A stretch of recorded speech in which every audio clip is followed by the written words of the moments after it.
பால் விளையாடுறன்ற பேர்ல விளையாடுவாங்க. கிணத்துக்குள்ள போய் விழுந்துருமா சார் இந்த பாலை. எடுக்க ரொம்ப நாளா ட்ரை பண்ணுவாங்க போல இருக்கு. எடுக்க முடியாது போல இருக்கு. பக்கெட்டை வச்சு கொம்ப வச்சு ட்ரை பண்ணுவாங்க. கடைசியா என்ன தெரியுமா சார் பிளான் பண்ணிருக்காங்க? அவன் மாதிரி ஒரு பொடி பையனை இது பண்ணி அவனை பக்கெட்டுக்குள்ள இறக்கி பாலை கிணத்துக்குள்ள இருந்து எடுக்கலாம்னு பிளான் பண்ணி எனக்கு அங்கிருந்து மெசேஜ் வருது சார். நான் வீட்டுல தூங்கிட்டு இருக்கேன். உன் பையங்க எல்லாம் சேர்ந்து எல்லாம் ஒரு பையனை இறக்க போறாங்களா?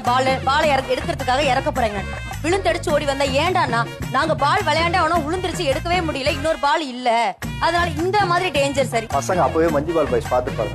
நானா மாஸ்டர் மைண்டே கிடையாது சார். ஹெட்னு ஒருத்தன் இருப்பான், அவனே பிளான் போட்டு அவனே இறக்க விடுவான். நான் பக்கத்துல ரெண்டு சும்மா வேடிக்கை தான் பார்ப்பேன். ஓ ஏடா ஒரு பெரிய டைரக்டர் மாதிரி சொல்றேன். இது ஒரு மாஸ்டர் மைண்ட் இருக்காங்க சார். அவங்க வருவாங்க, அவங்க எல்லா ஐடியாவும் பண்ணி கொடுத்துருவாங்க. நான் எக்ஸிக்யூட் தான் அப்படிங்கிற மாதிரி சொல்றேன். அப்படி என்ன ஐடியா? ரெண்டு பெரியண்ணா இருப்பாங்க, அவங்க தான் வந்து ஒரு ஸ்ட்ராங்கான ஒரு பக்கெட் எடுத்து அதுல ஒரு ஸ்ட்ராங்கான கயிறை கட்டி உள்ள இறக்கி இறக்கிட்டீங்களா? அன்னைக்கு இறக்கல, அதுக்குள்ள எல்லாம் தெரிஞ்சு அதுக்குள்ள போட்டு கொடுத்துட்டாங்க யாரோ.